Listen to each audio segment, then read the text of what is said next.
we secured our first funding from Shelter Plus Care in 1995.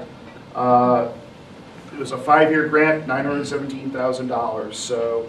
So about a little less than $200,000 a year. That first year, we housed 32 people in the program. That was 1995. 5 of those people are still in the program now. It maintains one of the most successful, our program maintains one of the most successful rates of people staying in housing for more than 6 months or more than a year. We've been able, we usually have a retention rate right around 95% every year. And it's because of the agencies that we work with that happens. Currently, we house 170 people in Dane County through providing rental assistance to 110 households.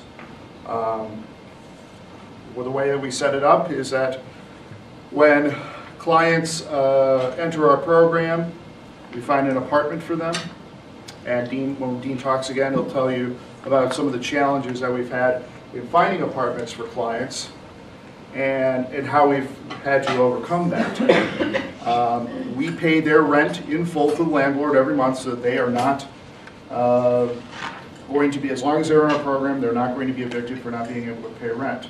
In return, we are able to collect a rent from the clients based on their income, so that they're never paying more than 30% of their household income for their housing.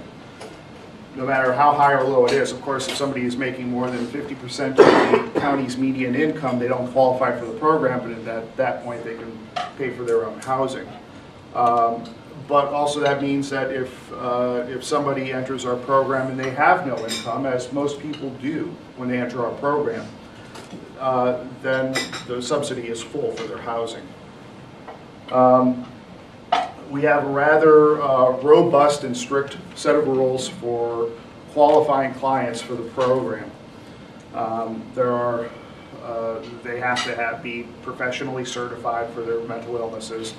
They have to be referred to us by a case manager.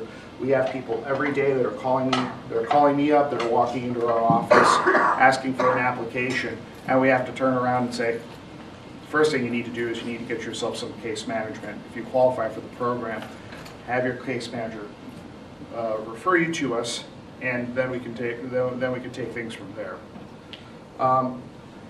The success of the program is very dependent on the agencies that we work with. In Dane County, with our 110 households, they receive supportive services from 16 different agencies, public, private.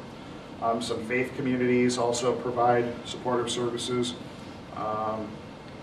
and each of the different agencies in Dane County that work with our clients work with rather specific issues. About 30% of our clients come into our program struggling with alcohol and drug abuse issues, and so they're receiving treatment that's also based on their needs for their addictions. We are receiving many more referrals from Veterans Affairs, and they provide a substantial amount of case management for their clients as well, and other agencies as well. When we first started the Shelter Plus Care program, we didn't have any units that we own and operate ourselves, and up until about 2004, 2005, about 20% of our clients that are in Shelter Plus Care, we were housing ourselves. Now, that amount is now over 50% that we house in units we own and operate. And with that, I'll turn it back over to Dean here to tell us how we got to that